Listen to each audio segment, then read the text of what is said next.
Have you ever written a piece of code that runs absolutely flawlessly when you test it with just a few pieces of data, but then, the moment you unleash it on a massive real-world dataset, it suddenly slows to an agonizing crawl? Yeah, it's a terrifying moment for any developer. The fundamental question we've got to ask ourselves is, does your algorithm suddenly become incredibly slow when the input grows, or does it actually maintain its quick runtime? Okay, let's dive into this. Welcome to the Explainer, where we're going to unpack the secret language of code efficiency, asymptotic notations. I know, it sounds like a mouthful, but it's actually fascinating because it gives us a universal way to talk about how algorithms scale. We're going to take what often looks like completely intimidating math and break it down together. Here's our roadmap. We'll start by looking at the code speed dilemma. Then we'll officially enter the world of asymptotic notations. Next up, we'll map out the complexity hierarchy, dive into the core bounds, that's big O, omega, and theta, and finally, we'll separate those from the more nuanced small o and small omega. All right, Section 1, the code speed dilemma. How exactly do we measure efficiency? Before we get to the solution, we kind of have to understand why our intuitive ways of measuring speed just completely fail. Instinct number one is usually counting primitive operations, but as you can imagine, the manual work required for that is it's a completely unjustifiable amount of work. So instinct number two, physically measuring the time with a stopwatch. But the accuracy here is totally bound to underlying environmental variables. Think about it. If I run the code on a 10-year-old laptop and you run it on a state-of-the-art supercomputer, we're going to get wildly different times. The measured times are really only relative to the machine they were computed on, so that doesn't exactly give us a universal standard, does it? Which brings us to Section 2.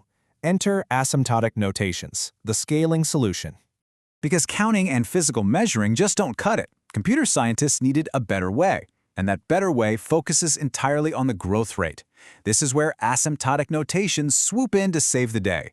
They allow us to analyze an algorithm's running time specifically as the input size increases. Imagine plotting this out. Your vertical axis is the total runtime, and your horizontal axis is the input size. We really aren't sweating the exact milliseconds here. What we actually care about is the overall shape of the curve as we throw more and more data at our function. Moving on to Section 3, the complexity hierarchy, simplifying the math.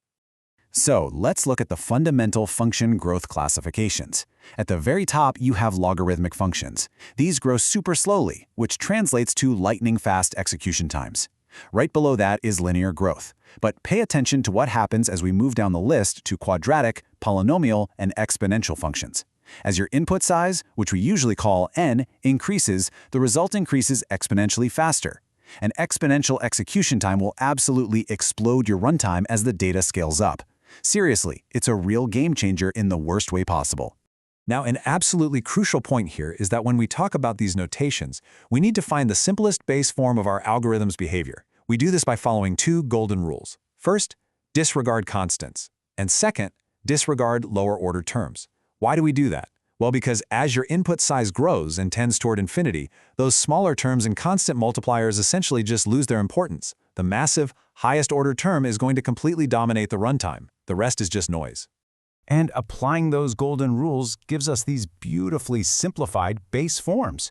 Linear is just n, quadratic is just n squared. This is the everyday language we use. Now, a quick caveat here. While simplifying is absolutely the industry standard, if you happen to have constants that are ridiculously, unimaginably huge, well, just keep in mind that simplifying might slightly skew your real-world accuracy. But for standard, everyday analysis, these base forms are our absolute best friends.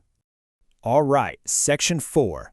Big O, omega, and theta, the core bounds.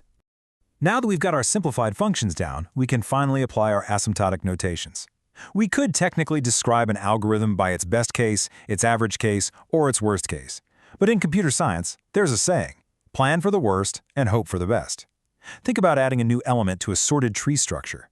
The absolute best case? The tree is empty, and it literally takes a single operation. But we really can't plan for that.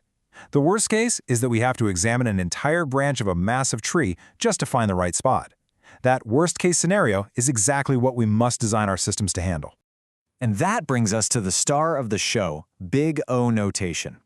Big O provides the asymptotic upper bound, or think of it like the ceiling of growth, for a given function. This is, without a doubt, the absolute primary notation used across the industry for general algorithm time complexity. It essentially guarantees that no matter how big the input gets, the runtime will never, ever grow faster than this specific ceiling. So let's say we have our algorithm's runtime, we'll call that f of n, and an arbitrary time complexity that we're testing it against, which we'll call g of n. How do we actually prove it? Is f of n really big O of g of n? Well, let's solve this mathematical mystery together. Okay, let's say our algorithm's real runtime is 3 times log n plus 100. The question is this big O of log n? The strict mathematical definition basically asks, can we find a constant c where our runtime stays under c times log n? And the answer here is yes. If we pick a constant of 150, our runtime is securely under that ceiling for literally any input size greater than 2. The mathematical condition is met. The ceiling definitely exists. But now let's look at what a failure looks like. What if our runtime is 3 times n squared, and we try to claim that it's big O of just n? We set up the equation, is 3 times n squared less than or equal to some constant c times n? Well, as n approaches infinity, n squared is going to vastly overpower just n. There's absolutely no constant c in the universe big enough to keep that right side higher than the left side forever. So it fails. It is definitely not big O of n. So big O gives us the upper ceiling. But what about the floor? That is where big omega comes in. Big omega is the asymptotic lower bound. It represents the best-case floor growth rate. And contrasting those two elegantly illustrates our third core bound, theta. Theta is the asymptotically tight bound. If an algorithm is theta of a function, it basically means it's completely locked in. It perfectly hits both the big O ceiling and the big omega floor. It scales at exactly that rate. No faster, no slower. Moving to our final section, Section 5, small o and small omega, the nuanced bounds. Now, big O and big omega are fantastic tools, but they may or may not be asymptotically tight. The difference with these small notations is subtle, but it's deeply important. With standard big O, the upper bound only needs to hold for some constant c.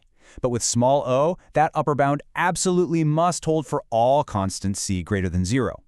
Because it has to hold for all constants, small o is specifically used to denote an upper bound that is strictly not asymptotically tight.